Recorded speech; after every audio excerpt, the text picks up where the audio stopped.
जय श्री राधे कृष्ण। जय माता पार्वती, जय बाबा शिव शंकर, जय शिव परवान। नमस्ते, आप सभी का स्वागत है मेरे YouTube channel the beauty of spiritual life में। आप सभी को सावन महीने की पहले सोमवार की ढेरों शुभकामनाएं। सावन सोमवार की कथा। अमरपुर नगर में एक धनी व्यापारी रहता था। दूर दूर तक उसका व्यापार फैला हुआ था। नगर में उस व्यापारी का सभी लोग मान सम्मान करते थे। इतना सब कुछ होने पर भी वह व्यापारी अंतर्मन से बहुत दुखी था, क्योंकि उस व्यापारी का कोई पुत्र नहीं था। दिन रात उसे एक ही चिंता सताती रहती थी, उसकी मृत्यु के बाद उसके इतने बड़े व्यापार और धन संपत्ति को कौन संभालेगा। पुत्र पाने की इच्छा से वह व्यापारी प्रति सोमवार भगवान शिव की व्रत पूजा किया करता था। संध्या को व्यापारी भगवान शिव के मंदिर में जाकर भगवान शिव के सामने घी का दीपक जलाया करता था। उस व्यापारी की भक्ति देखकर एक दिन माता पार्वती ने भगवान शिव से कहा, हे प्राणनाथ, यह व्यापारी आपका सच्चा भक्त है। कितने दिनों से यह सोमवार का व्रत और पूजा नियमित कर रहा है। भगवान, आप इस व्यापारी की मनोकामना अवश्य पूर्ण करें।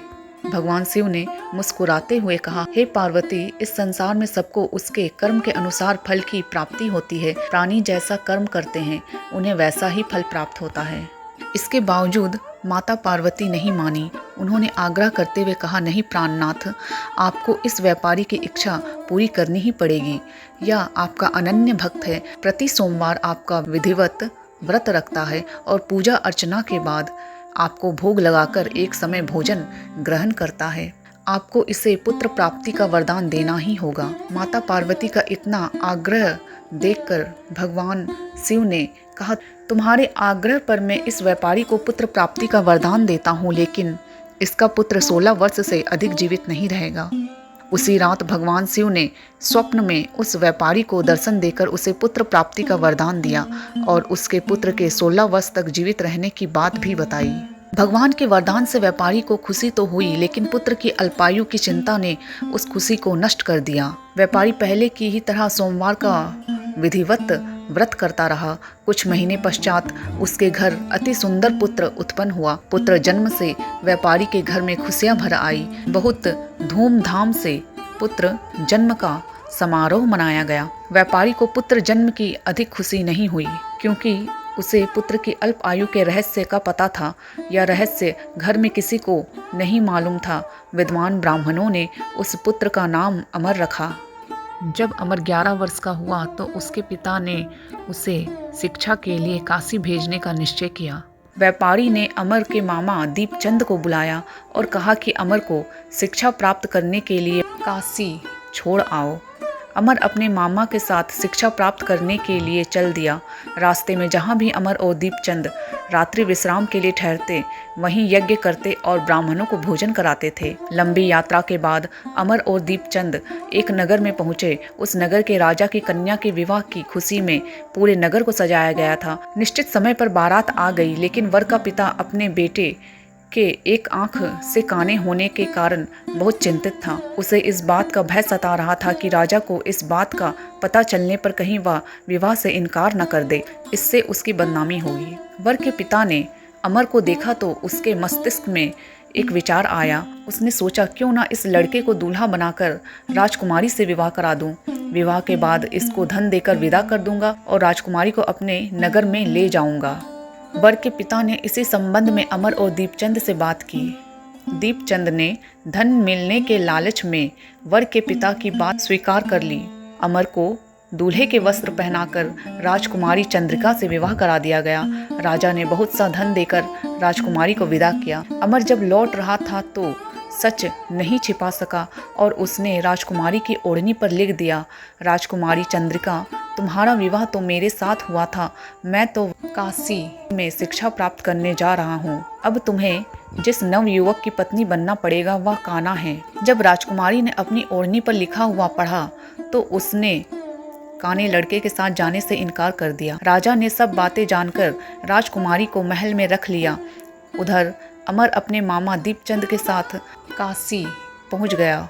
अमर ने गुरुकुल में पढ़ना शुरू कर दिया। जब अमर की आयु 16 वर्ष पूरी हुई तो उसने एक यज्ञ किया। यज्ञ की समाप्ति पर ब्राह्मणों को भोजन कराया और खूब अन्न वस्त्र दान किए। रात को अमर अपने शयन कक्ष में सो गया, जहाँ शयनावस्था में ही अमर की मृत्यु हो गई। सूर्योदय पर मामा अमर को मृत देखकर रोने पीटने लगा। आसपास के लोग भी एकत्र होकर दुख प्रकट करने लगे। मामा के रोने विलाप करने के स्वर समीप से गुजरते हुए भगवान शिव और माता पार्वती ने भी सुने। माता पार्वती ने भगवान शिव से कहा, प्राणनाथ, मुझसे इसके रोने के स्वर सहन नहीं हो रहे, आप इस व्यक्ति के कष्ट अवश्य दूर करें। भगवान शिव ने माता पार्वती के साथ अदृश्य रूप में समीप जाकर अमर को देखा तो माता पार्वती से बोले, पार्वती, यह तो उसी व्यापारी का पुत्र है। मैंने इसे 16 वर्ष की आयु का वरदान दिया था, इसकी आयु तो पूरी हो गई। माता पार्वती ने फिर भगवान शिव से निवेदन किया, हे प्राणनाथ, आप इस लड़के को जीवित करें, नहीं तो इसके माता पिता पुत्र की मृत्यु के कारण रो रो कर अपने प्राणों का त्याग कर देंगे। इस लड़के का पिता तो आपका परम भक्त है, वर्षों से सोमवार का व्रत करते हुए आपको भोग लगा रहा है। माता पार्वती के आग्रह करने पर भगवान शिव ने उस लड़के को जीवित होने का वरदान दिया और कुछ ही पल में वह जीवित होकर उठ बैठा। शिक्षा समाप्त करके अमर मामा के साथ अपने नगर की ओर चल दिया। दोनों चलते हुए उसी नगर में पहुंचे जहां अमर का विवाह हुआ था। उस नगर में भी अमर ने यज्ञ का आयोजन किया। समीप से गुजरते हुए नगर के राजा ने यज्ञ का आयोजन देखा। राजा ने अमर को तुरंत पहचान लिया। यज्ञ समाप्त होने पर राजा अमर और उसके मामा को महल में ले गया और कुछ दिन उन्हें महल में रखकर बहुत सा धन वस्त्र देकर राजकुमारी के साथ विदा किया। रास्ते में सुरक्षा के लिए राजा ने बहुत से सैनिकों को भी साथ भेजा। दीपचंद ने नगर में पहुंचते ही एक दूत को घर भेजकर अपने आगमन की सूचना भेजी। अपने बेटे अमर के जीवित वापस लौटने की सूचना से व्यापारी बहुत प्रसन्न हुआ। व्यापारी ने अपनी पत्नी के साथ स्वयं को एक कमरे में बंद रखा था। भूखे प्यासे रहकर व्यापारी और उसकी पत्नी बेटे की प्रतीक्षा कर रहे थे। उन्होंने प्रतिज्ञा कर रखी थी कि यदि उन्हें अपने बेटे की मृत्यु का समाचार मिला तो दोनों अपने प्राण त्याग देंगे। व्यापारी अपनी पत्नी और मित्रों के साथ नगर के द्वार पर पहुंचा। अपने बेटे के विवाह का समाचार सुनकर पुत्रवधू राजकुमारी चंद्रिका को देखकर उसकी खुशी का ठिकाना ना रहा। उसी रात भगवान शिव ने व्यापारी के स्वप्न में आकर कहा, हे श्रेष्ठी, मैंने तेरे सोमवार के व्रत करने और व्रत कथा सुनने से प्रसन्न होकर तेरे पुत्र की लंबी आयु प्रदान की है। व्यापारी बहुत प्रसन्न हुआ। सोमवार का व्रत करने से व्यापारी के घर में खुशियां लौट आई। शास्त्रों में लिखा है कि जो स्त्री पुरुष सोमवार का विधिवत व्रत करते और व्रत कथा सुनते हैं, उनकी सभी इच्छाएं पूरी होती है। तो ये थी सावन के पहले सोमवार की कथा। मिलते हैं अगले वीडियो में। आप सभी का धन्यवाद। जय माता पार्वती, जय बाबा शिव शंकर, जय शिव परवान, जय श्री राधे कृष्ण।